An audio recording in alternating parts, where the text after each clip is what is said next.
श्री शिवाय नमस्तुभम दोस्तों। आज हम बताएंगे गौ माता ने हमें क्या क्या संदेश दिया है। नमस्कार दोस्तों, आज हम बताएंगे गौ माता ने मनुष्य के किस पाप के कारण गरीब रहता है बताया है। नमस्कार प्रिय दर्शकों, हर महादेव। आज कथा आरंभ करने से पहले आपसे एक निवेदन है कि गरुड़ पुराण में कहा गया है कि जो भी कथा या शिक्षा बीच में छोड़ दी जाती है वह व्यक्ति के लिए पाप का कारण बनती है। इसीलिए कृपया इस कथा को अंत तक अवश्य सुने।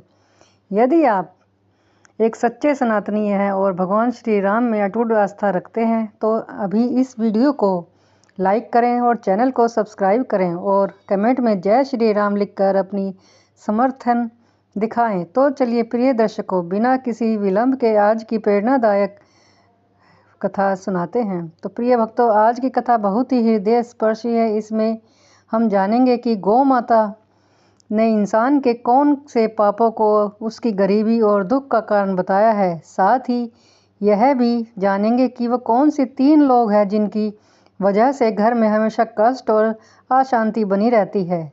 जिस घर में 3 लोगों का वास होता है वह माँ लक्ष्मी का कभी वास नहीं होता।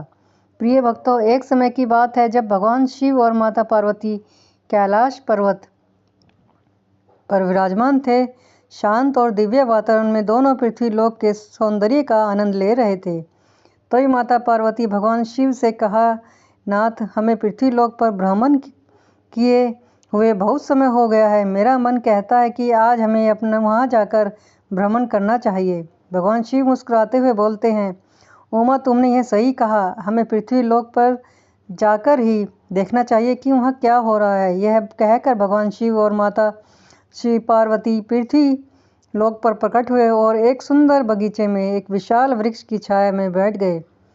वहाँ चारों ओर हरी भरी घास फैली हुई थी और कई गायें उस घास को चर रही थी। तभी उनमें से एक गौ माता भगवान शिव को और माता पार्वती के पास आकर खड़ी हो गई। गौ माता ने विनम्रता से झुककर कहा, हे देव, आपको दर्शन पाकर मैं धन्य हो गई। मेरे मन में एक प्रश्न है जिसका उत्तर मुझे अब तक किसी भी संत या ज्ञानी से नहीं मिल सका। कृपया मेरे मन में जो प्रश्न है उसका उत्तर दें। भगवान शिव ने गौ माता से कहा, पूछो गौ माता, तुम्हारे मन में क्या प्रश्न है। गौ माता ने कहा, प्रभु, इंसान को किस पाप के कारण गरीबी का सामना करना पड़ता है और वे 3 लोग कौन हैं जिनके प्रभाव से घर का सर्वनाश हो जाता है। तो मनुष्य को केवल उसके भाग्य के कारण अमीरी या गरीबी मिलती है या भगवान शिव मुस्कुराते हुए बोले, गौ माता, तुम्हारा प्रश्न बहुत महत्वपूर्ण है और मैं तुम्हें इसका उत्तर जरूर दूंगा। यह पूर्ण सत्य नहीं है कि केवल भाग्य ही इंसान की गरीबी और अमीरी का कारण होता है। इसके पीछे कुछ अन्य कारण भी होते हैं। तो गौ माता ने कहा, हे प्रभु, कृपया मुझे अच्छी तरह समझाइए कि भगवान शिव ने क्या कहा। और गौ माता, मैं तुम्हारे सारे इस प्रश्न के उत्तर एक कथा के माध्यम से दूंगा जिससे तुम्हें सब कुछ स्पष्ट हो जाएगा। भगवान शिव कथा सुनाने लगे। यह प्राचीन काल की बात है। अवंतीपुर नामक एक नगर था जहाँ एक परोपकारी और विनम्र स्वभाव वाला व्यापारी रहता था। उसके 2 बेटे थे जो अपने पिता की तरह ही ईमानदार, दयालु और व्यापारी थे। तो दोनों बेटों के साथ परिवार में सुख शांति से जीवन व्यतीत कर रहा था। व्यापारी ने अपने दोनों बेटों का विवाह धूमधाम से कर दिया था। उसकी दोनों बहुएं बेहद समर्पित थी और घर के सभी कार्यों को मिलजुल कर पूरे उत्साह के साथ करती थी। तो दोस्तों, जब व्यापारी की छोटी बहू घर में आई तो ऐसा लगा जैसे उनके घर में स्वयं माता आग ने प्रवेश कर दिया हो। उसके आने के बाद व्यापारी के व्यापार में दोगुना लाभ होने लगा। उनके घर में कभी धन या अन्न की कमी नहीं होती।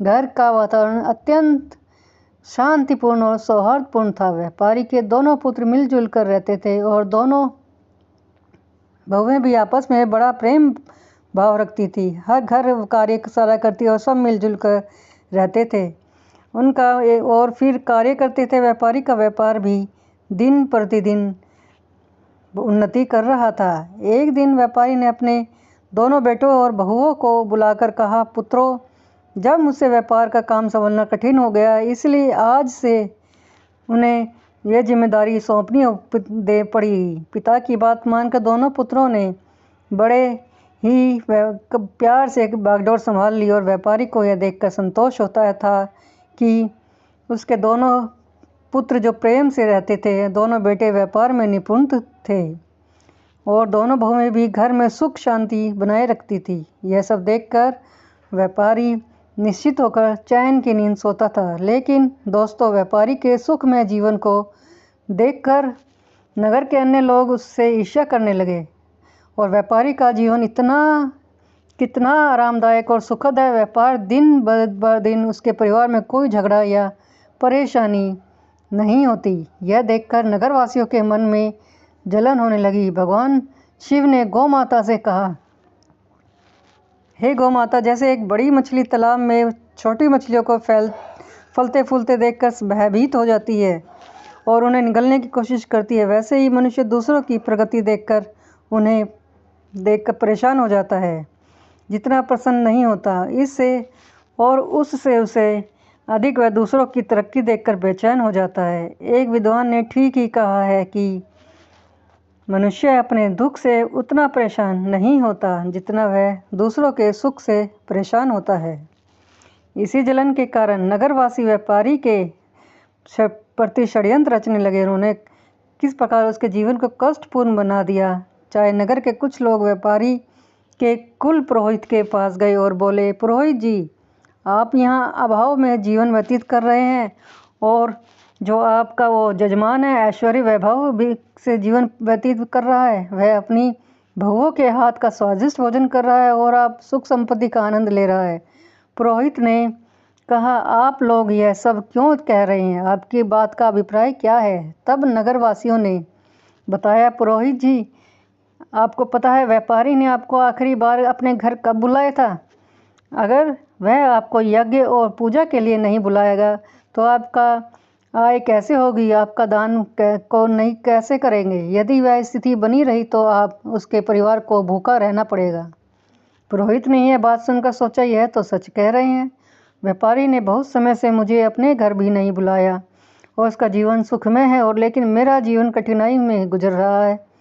यह सोचकर पुरोहित भी बेचैन हो गया। नगरवासियों ने पुरोहित से कहा, अगर आप चाहते हैं कि आपका जीवन सुखद बना रहे और आपको दान दक्षिणा मिले तो आपको ऐसा उपाय करना होगा जिससे आपके यजमान के घर में कुछ कठिनाइयाँ आए। जब उसके घर में अशांति होगी तभी वह आपसे समाधान मांगने आएगा, अन्यथा आएगा नहीं। हवन पूजन के लिए बुलाएगा। अगर नगरवासी भड़काकर अपने अपने घर चले गए। नगरवासियों की बातें से प्रभावित होकर वह पुरोहित चिंता में डूब गया और सोचने लगा, अब मैं क्या करूं? ऐसा क्या उपाय बताऊं जिससे व्यापारी के घर में कलह और उसके व्यापार में हानि होए। तभी वह पुरोहित अपने गुरु के पास सलाह लेने गया और उसने कहा, हे गुरुदेव, कृपया मेरी सहायता करें। यदि आप मेरी मदद नहीं करेंगे तो मेरा परिवार भूखों मर जाएगा। जैसे एक मछली का जीवन तालाब के पानी के बिना निर्भर रहता है, वैसे ही पुरोहित और पंडितों का जीवन उनके यजमान पर आधारित होता है। यदि यजमान के घर में कोई समस्या नहीं होगी और वे हमें पूजा पाठ में नहीं बुलाएंगे तो हमारा गुजारा कैसे चलेगा? हम धन कैसे अर्जित करेंगे? गुरु ने उसकी समस्या सुनकर कहा, शिष्य, चिंता मत कर। तुम्हारी समस्या क्या है उसकी मैं अवश्य समाधान करूँगा। पुरोहित ने उत्तर दिया, गुरुदेव, मैं चाहता हूँ कि व्यापारी के जीवन में कुछ समस्याएं आए, उसके घर में कलह हो और उसके व्यापार में हानि हो, तभी वह मुझे पूछेगा, नहीं तो पूजा पाठ में भी नहीं मुझे बुलाएगा और ध्यान भी नहीं देगा। और शिष्य व्यापारी के सुखद जीवन का मुख्य कारण उसकी छोटी बहू है। वह भगवान विष्णु और माता लक्ष्मी के नित्य पूजा पाठ करती है, जिसके कारण उनके घर पर दिव्य कृपा बनी हुई है। जब से वह बहू इस घर में आई है तब से व्यापारी का जीवन धन धान्य से परिपूर्ण हो गया और सुख में व्यतीत करता है। वह धार्मिक और गुणवान स्त्री जिस घर में होती है वहाँ कभी अभाव नहीं होता। यह सुनकर पुरोहित ने कहा, हे गुरुदेव, ऐसा तो क्या कोई उपाय है जिससे व्यापारी के घर में अशांति हो जाए? और गुरु ने कहा, तुम चिंता मत करो, तुम्हें बस एक सरल उपाय करना है। व्यापारी के घर जाओ और उससे एक पीतल का लोटा मांग लो। उस लोटे को अपने घर ले जाकर रख लेना और तुम ऐसा करोगे ना ही इस समय में व्यापारी के व्यापार में हानि होने लग जाएगी और घर में कलेश शुरू हो जाएगी। अब उसके बेटे आपस में झगड़ेंगे और जिससे जीवन के में विपदाएं आएंगी। तब वह तुम्हें अपने घर पूजा पाठ के लिए ज़रूर बुलाएगा। यह सुनने के बाद पुरोहित ने उनका धन्यवाद किया और अपने घर को चला गया। सुबह स्नान ध्यान करने के बाद जब वह व्यापारी के घर पहुंचा, व्यापारी उस समय आराम कर रहा था। पुरोहित की आवाज़ सुनकर वह बाहर आया और अपने कुल पुरोहित को देखकर बहुत प्रसन्न हुआ। उसने उनका स्वागत किया और कहा, आइए पुरोहित जी, इतने समय बाद आपने दर्शन दिए, सब कुशल मंगल है। पुरोहित ने जवाब दिया, सब ठीक है। मैं इधर से गुजरा कर रहा था तो सोचा कि आपसे मिलूं। वह अपनी मीठी बातों में व्यापारी को फंसाने लगा। कुछ देर बाद उसने कहा, व्यापारी जी, मुझे थोड़ा पानी दीजिए। व्यापारी पानी लेने के लिए जाने लगा, तभी पुरोहित ने कहा, अपनी पानी पीतल के लोटे में देना। व्यापारी ने मुस्कुराते हुए बोला, ऐसा आप कहे पुरोहित जी। इतना कहकर व्यापारी अंदर चला गया। इधर उसकी छोटी बहू, जो अत्यंत चतुर और समझदार थी, वास्तुशास्त्र का थोड़ा सा तो ज्ञान था ही उसे। जब उसने देखा कि व्यापारी पीतल का लोटा लेकर जा रहा है तो तुरंत उसके पास आई और कहा, पिता जी, यह लोटा थोड़ी देर के लिए मुझे दे दीजिए, मैं इसे जल्दी ही लौटा दूंगी।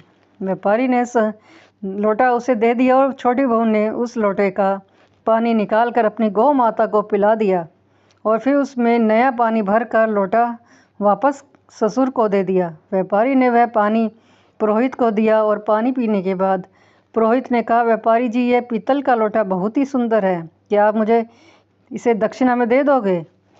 तो व्यापारी ने हंसते हुए बोला, पुरोहित जी, यह तो बहुत छोटी सी बात है, आप इसे अपने साथ ले जाइए। तभी पुरोहित मन ही मन प्रसन्न हुआ और सोचने लगा, आज मेरे व्यापारी के सुख चयन का प्रहार कर दिया, अब उसके घर की खुशियां समाप्त हो जाएगी। पुरोहित लोटा लेकर अपने नगर में चला गया। एक कोने में रखकर सोचने लगा, अब ये कुछ ही दिनों में व्यापारी मुझे पूछेगा और अपना नुकसान के लिए, पूजा पाठ के लिए मेरे पास ज़रूर आएगा। उससे अच्छी दक्षिणा प्राप्त करूंगा। इन ख्यालों में पुरोहित बेहद प्रसन्न था और बेसब्री से इंतज़ार करने लगा कि व्यापारी कब उसे बुलाता है।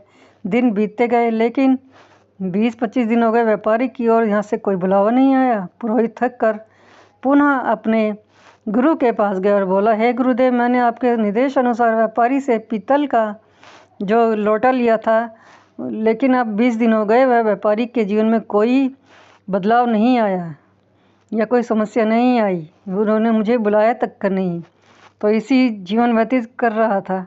गुरु ने यह सुनकर अपने दिव्य दृष्टि का उपयोग किया और आंखें बंद करके स्थिति का अवलोकन किया। फिर उन्होंने कहा, हे शिष्य, मैंने पहले ही तुम्हें बताया था कि व्यापारी की छोटी बहू बहुत चतुर है और समझदार है, उसे वास्तुशास्त्र का ज्ञान है। जब व्यापारी तुम्हारे लिए पानी लेकर आ रहा था, उसी समय उसकी छोटी बहू ने वह लोटा अपने ससुर से लिया और उसमें जो पानी गौ माता को पिला दिया। इसी कारण से व्यापारी के घर की सुख समृद्धि वहीं बनी रही और तुम्हारा षड्यंत्र विफल हो गया। गुरु ने आगे कहा, लेकिन चिंता मत करो, मैं तुम्हारे लिए एक और उपाय बताता हूँ। अब तुम व्यापारी के घर जाकर उसकी गौ माता मांग लो। हिंदू धर्म में अगर गौ माता माँ लक्ष्मी का स्वरूप माना जाता है, जिस घर में गौ माता का निवास होता है वहाँ बहुत ही सुख समृद्धि रहती है। जैसे ही तुम व्यापारी की गौ माता को अपने घर लेकर आओगे, उसके घर की, अब उसने गुरु का धन्यवाद किया और आने लगा। बात सुनकर पुरोहित फिर से उत्साहित हो गया और वह लौट कर उस अगले दिन का इंतज़ार करने लगा। वह सोचने लगा, कल सुबह होते ही मैं व्यापारी के घर जाऊंगा और उसकी से गौ माता मांग लूँगा। फिर देखता हूँ कि व्यापारी का व्यापार कैसे चलता है और घर में सुख शांति रहती है। तो पुरोहित सीधे व्यापारी के घर पहुंच गया। व्यापारी ने दरवाज़ा खोला और अपने कुल पुरोहित को देखकर प्रसन्नता से उनका स्वागत किया। वह उन्हें अंदर लेकर गया और स्वादिष्ट भोजन परोसा। भोजन के बाद व्यापारी ने पूछा, पुरोहित जी, आज आपके आगमन का क्या कारण है? सब कुशल मंगल है ना? तो पुरोहित ने दुख भरे शब्दों में कहा, व्यापारी जी, इस समय मैं बहुत कठिनाई में हूँ। मेरे घर की स्थिति जो है वो अच्छी नहीं है। मुझे गौ माता ने दूध देना बंद कर दिया और और उसकी उम्र ऐसी है कि बिना दूध के जीवित नहीं रह सकता है, इसलिए मैं आपसे मदद मांगने आया हूँ। अगर आप मुझे अपनी गौ माता दे तो यह आपका बहुत बड़ा उपकार होगा। पुरोहित करुणा भरी यहाँ बातें सुनकर व्यापारी सोचने लगा, यह हमारे कुल पुरोहित हैं, इनकी सहायता मैं जरूर करूँगा और इनसे तो मुझे पुण्य प्राप्त होगा, मुझे बड़ा फल मिलेगा। ऐसा विचार कर व्यापारी ने कहा, पुरोहित जी आप चिंता ना करें, मैं आपको गौ माता दे देता हूँ। व्यापारी ने गौ माता को लेने के लिए जाने लगा। जैसे ही वह गौ माता को लेकर पुरोहित जी के पास बढ़ा, उसकी छोटी बहू तेजी से वहां आई और ससुर को रोकते हुए बोली, पिताजी यह गौ माता कहाँ ले जा रहे हैं? व्यापारी ने उत्तर दिया, बेटी तो हमारे कुल पुरोहित आए हैं, उन्हें ज़रूरत है, उन्हें दूध देना, उनकी गौ माता ने दूध देना बंद कर दिया, इसलिए वह हमारी गौ माता मांग रहे हैं, इसलिए मैं उन्हें देने जा रहा हूँ। छोटी बहू ने समझदारी से जवाब दिया, पिताजी कृपया थोड़ी देर रुको और मैं अभी आती हूँ। वह अंदर गई और एक कटोरी में हल्दी और चंदन का रंग लाई और उसने गौ माता की सिर पर व सींग पर रंग लगा दिया और शेष रंग सारा घर के मंदिर के पास छिड़क दिया। फिर वह ससुर से बोली, पिताजी अब आप इस गौ माता को पुरोहित जी को दे दो। और ससुर ने समझदारी दिखाई और व्यापारी के घर की समृद्धि को एक बार फिर सुरक्षित कर दिया। छोटी बहू ने तो यह पुरोहित जो व्यापारी से गौ माता लेकर अपने घर लौट आता था, उसे खुशी खुशी अपने आंगन में बांध देता है और सोचता है अब कुछ ही दिनों में व्यापारी कंगाल हो जाएगा और वह ज़रूर मुझे पूछेगा, अपनी समस्याओं का समाधान के लिए मेरे पास ज़रूर आएगा। इस विचार से पुरोहित मन ही मन प्रसन्न था और व्यापारी के बुलावे का बेसब्री से इंतजार करने लग गया। लेकिन कई दिन बीतने के बाद भी व्यापारी की ओर से कोई संदेश नहीं आया। पुरोहित को यह असहज लगने लगा। आखिरकार वह दोबारा अपने गुरु के पास गया और बोला, पुरोहित जी, गुरुदेव जी, मैं आपके निर्देश अनुसार व्यापारी से गौ माता अपने घर ले आया, लेकिन अब तक व्यापारी के जीवन में कोई कष्ट नहीं आया है, तो आश्चर्य की बात है, वह अभी भी सुखी जीवन व्यतीत कर रहा है। गुरु ने ध्यान लगाकर अपनी दिव्य दृष्टि से देखा, कहा, हे शिष्य, मैंने पहले ही कहा था कि व्यापारी की छोटी बहू बहुत बुद्धिमान और चतुर है, उसने तुम्हारे षड्यंत्र को भांप लिया था। जब तुम व्यापारी के गौ माता मांगने गए तब उसने गौ माता की सींग पर जो रंग लगाया था वह उसके घर की समृद्धि का कारण है। उसने उस रंग को मंदिर के पास रख दिया, जिससे उनके घर पर वहीं बंधा रहा और तुम्हारा यह प्रयास विफल हो गया। गुरु ने आगे कहा, लेकिन चिंता मत करो, वहीं अब तुम व्यापारी के घर जाकर वह रंग की कटोरी मांग लो। उस रंग को अपने घर लाने की बाद ही तुम्हारे व्यापारी के सुख को समाप्त कर पाओगे। यह सुनकर पुरोहित ने उनकी सलाह मान ली और व्यापार के घर पहुंचा। उसने बहाने से व्यापारी से रंग भरी जो कटोरी थी वह ले ली। यह बात मानकर उसका व्यापारी छोटी बहू पहले ही सतर्क थी। उसने उस कटोरी में रखे पुराने रंग को निकालकर उसमें नया रंग भर दिया। अब जब व्यापारी कटोरी लेकर बाहर आया तो उसने वहीं जो कटोरी थी वो पुरोहित को दे दी और पुरोहित रंग की कटोरी लेकर अपने घर लौट आया और खुश होकर सोचने लगा, अब तो व्यापारी का जीवन शीघ्र इस समस्याओं से समाधान भरा हो जाएगा और वह मुझे मजबूर हो जाएगा मुझे बुलाने के लिए। तो व्यापारी का जीवन पहले से भी अधिक सुखद और समृद्ध होता चला गया और वह थक गया। हार कर पुरोहित फिर से अपने गुरु के पास गया और बोला, हे गुरुदेव, मैंने आपके कहे अनुसार रंग की कटोरी भी व्यापारी के घर से ले आया, लेकिन उसका कोई जीवन में कोई फल नहीं मिला। उसका जीवन तो फिर भी सुखद और समृद्ध बना हुआ है। सब मेरे प्रयास तो विफल हो गया।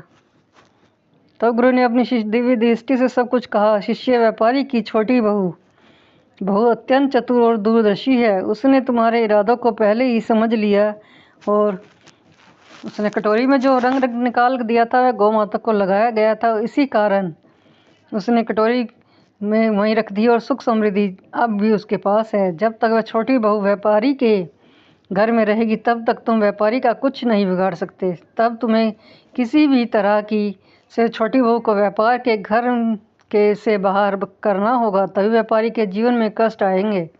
यह बात सुनकर पुरोहित समझ में आ गई। उसने सोचा कि छोटी बहू को घर से निकालने के अलावा और अब कोई उपाय नहीं बचा। लौटकर व्यापारी के परिवार में फूट डालने और छोटी बहू को घर से बाहर करने की योजना बनाने लगा। अगले दिन पुरोहित चिंतित मुद्रा में व्यापारी के घर पहुंचा। व्यापारी ने इसे इस अवस्था में पूछा, पुरोहित जी क्या बात है, आप इतने परेशान क्यों हैं? पुरोहित ने गंभीर स्वर में कहा, व्यापारी जी आपके घर पर बहुत बड़ा संकट मंडरा रहा है। यदि अपनी जल्दी इसका समाधान नहीं किया तो आपका जीवन बड़ा कष्टों से भर जाएगा और ये बड़ा नुकसान होगा और आपके परिवार पर विपत्ति का पहाड़ टूट पड़ेगा। व्यापारी सोच में पड़ गया और घबरा गया। चिंता में बोला, पुरोहित जी आप ये क्या कह रहे हैं? कृपया मुझे इस संकट से बचने का कोई उपाय बताएं। आप हमारे कुल पुरोहित हैं, जो भी आप कहेंगे वह हम ज़रूर करेंगे। तो आप समझ गया वह अब जो उसके जाल में फंस चुका है। उसने कहा, इस संकट से बचने का एक ही उपाय है। पुरोहित ने व्यापारी से कहा, व्यापारी जी आपकी छोटी सी जो बहू है आपके परिवार के लिए एक बड़ा संकट बन गई है। अब जब तक वे इस घर में आपका और आपके परिवार का दुर्भाग्य दूर नहीं होगा, अगर वो यहीं पर रहेगी तो ये सलाह दूंगा कि आप उसे तुरंत अपने घर से निकाल दे। पुरोहित की इन बातों को सुनकर व्यापारी को पहले तो विश्वास नहीं हुआ, लेकिन बार बार पुरोहित के जोर देने पर उसने उसकी बातों पर भरोसा करना शुरू कर दिया। और व्यापारी ने कहा, पुरोहित जी जैसा आप चाहते हैं वैसा ही करूँगा। आप बताइए कि मुझे अपनी बहू को कब घर से निकालना है? पुरोहित ने उत्तर दिया, व्यापारी जी समय व्यर्थ मत कीजिए, जितना जल्दी हो सके उसे बाहर निकाल दीजिए। और ये कहकर पुरोहित मन ही मन प्रसन्न होने लगे।